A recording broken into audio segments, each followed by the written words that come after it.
Hello friends, welcome to history and adventure in Urdu. دوستو، آج میں آپ لوگوں کو امریکہ اور افغانستان کی ہسٹری اور موجودہ حالات کے بارے میں بتاؤں گی۔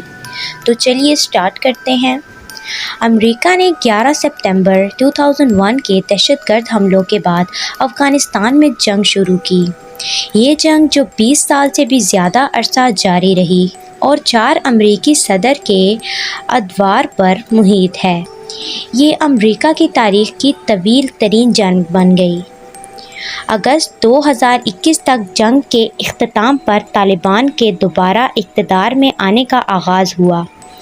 اس سے 2 ہفتے قبل ہی امریکہ نے اپنی تمام فوج افغانستان سے واپس بلا لی۔ مجموعی طور پر اس جنگ میں ہزاروں افراد ہلاک ہوئے اور $2 ٹریلین کا نقصان ہوا۔ آج میں آپ کو اس جنگ کے اہم واقعات کے بارے میں بتاؤں گی۔ سب سے پہلا واقعہ ہے 9/11 کا۔ 9/11 حملوں میں 4 ہوائی جہازوں کو ہائی جیک کیا گیا۔ 2 نیو یارک شہر میں ورلڈ ٹریڈنگ سینٹر کے ٹاوروں سے ٹکرا گئے، ایک واشنگٹن کے قریب پینٹاگون میں اور ایک پینسلوانیا کے میدان میں گر کر تباہ ہوا۔ اس حملے کو طالبان نے منظم کیا۔ اس حملے میں 3000 افراد جاں بحق ہوئے اور 19 ہائی جیکروں میں سے ایک بھی افغان شہری نہیں تھا۔ ایک مصری شہری محمد عطا کی قیادت میں 15 ہائی جیکر سعودی عربیہ سے لیے گئے۔ اس کا ماسٹر مائنڈ القاعدہ کا سربراہ اسامہ بن لادن تھا۔ یہ سمجھا جاتا تھا کہ طالبان، جنہوں نے 1996 میں روس کو شکست دی اور ملک میں اقتدار پر قبضہ کیا، وہ اسامہ بن لادن کو پناہ دے رہے تھے۔ 20 ستمبر 2001 میں صدر جارج بش نے ایک تقریر میں طالبان سے مطالبہ کیا کہ وہ بن لادن اور القاعدہ کے دیگر رہنماؤں کو امریکہ کے حوالے کریں یا ان کا انجام بھی وہی ہوگا۔ 7 اکتوبر 2001 میں امریکی اور برطانوی افواج نے انڈیورنگ فریڈم آپریشن کا آغاز کیا۔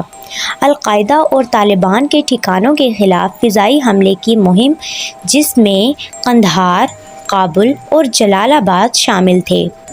یہ حملے 5 دن تک جاری رہے۔ زمینی افواج نے شمالی اتحاد کی مدد سے نومبر کے وسط تک طالبان کے مضبوط گڑھوں بشمول دارالحکومت کابل سب پر قبضہ کر لیا۔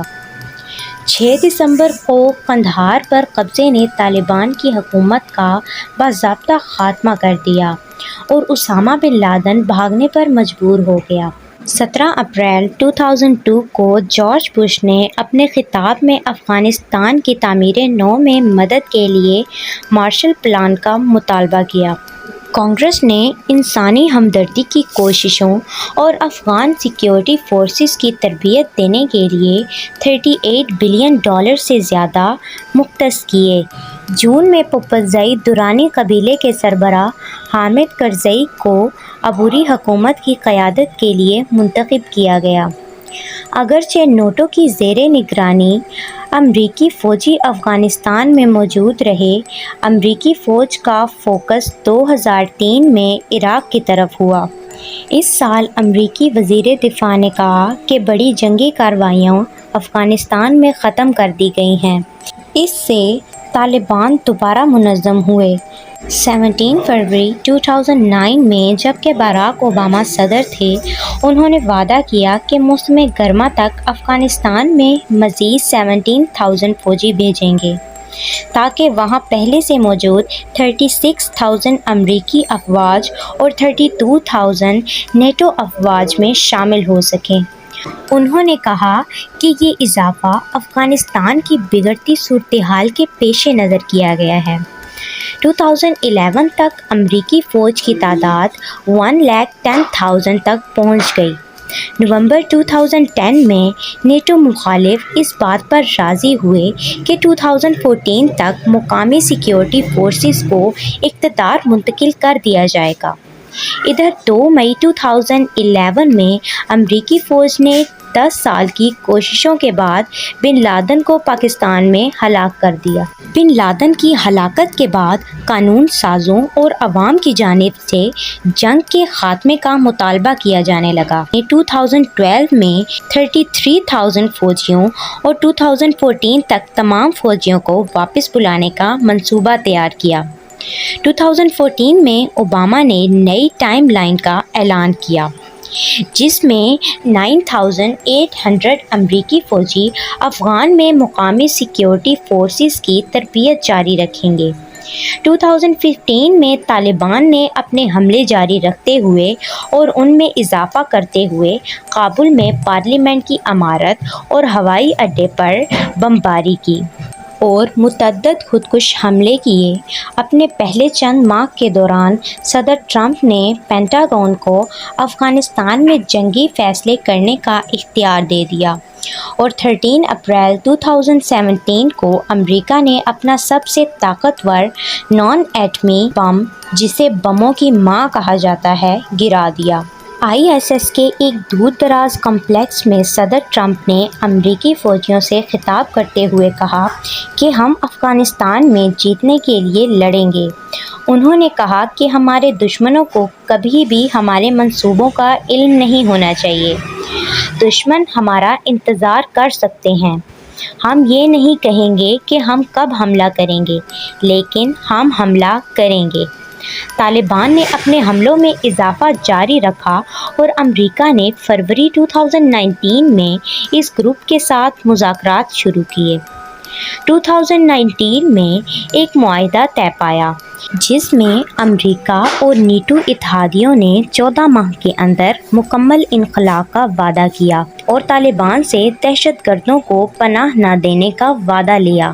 لیکن ستمبر تک ٹرمپ نے طالبان کے حملے کے بعد، جس میں ایک امریکی فوجی اور دیگر 11 افراد ہلاک ہوئے، صدر ٹرمپ نے ایک ٹویٹ میں کہا کہ اگر وہ ان اہم امن مذاکرات کے دوران جنگ بندی پر راضی نہیں ہو سکتے اور 12 معصوم لوگوں کو قتل بھی کر سکتے ہیں تو پھر ان سے بات چیت کی کوئی ضرورت نہیں۔ بھی امریکہ اور طالبان نے 29 فروری 2020 کو امن معاہدے پر دستخط کیے۔ حالانکہ امریکی فضائی حملوں کی طرح طالبان کے حملے بھی جاری رہے۔ ستمبر 2020 میں افغانستان حکومت کے ارکان کے طالبان سے امن مذاکرات کی دوبارہ کوشش کی اور نومبر میں ٹرمپ نے اعلان کیا کہ وہ 15 جنوری تک افغانستان میں امریکی فوجیوں کو کم کر کے 2500 تک لانے کا ارادہ رکھتے ہیں۔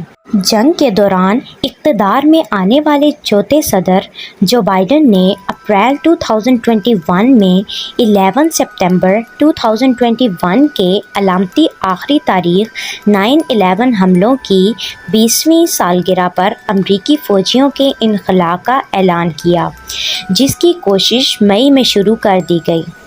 صرف 10 دنوں میں 6 اگست سے 15 اگست تک طالبان نے تیزی سے صوبائی دارالحکومتوں قندھار، مزار شریف اور آخر کار کابل پر قبضہ کر لیا۔ جیسے ہی افغان حکومت گر گئی، صدر اشرف غنی UAE بھاگ گئے۔ امریکی سفارت خانے کو خالی کرا لیا گیا اور ہزاروں شہری ملک چھوڑنے کے لیے ہوائی اڈے پہنچ گئے۔ 14 اگست تک بائیڈن نے عارضی طور پر امریکی فوجیوں کو انخلا کے لیے تعینات کیا تھا۔ افغانستان جنگ کے دوران 3500 سے زائد اتحادی فوجی ہلاک ہوئے، جن میں سے 2448 امریکی تھے، جبکہ 20,000 سے زائد امریکی زخمی ہوئے اور پھر امریکہ کو افغانستان چھوڑ کر جانا پڑا۔ اس وقت پورے افغانستان پر طالبان کا قبضہ ہے اور امریکہ کو دم دبا کر بھاگنا پڑا۔ وہ کہتے ہیں نا کہ بڑے بے آبرو ہو کر تیرے کوچے سے ہم نکلے۔ تو آپ کو میری ویڈیو کیسی لگی؟ اچھی لگی ہے تو کمنٹ کر کے ضرور بتائیے گا اور میری ویڈیوز لائک کیجیے گا اور میرے چینل کو سبسکرائب کریں اور ساتھ لگے بیل آئیکن کو پریس کریں تاکہ میرے آنے والی ویڈیوز کی نوٹیفیکیشن آپ کو ملتی رہے۔ پھر میں ملوں گی آپ سے اپنی اگلی ویڈیو میں۔ اب تک کے لیے اتنا ہی۔ اللہ حافظ۔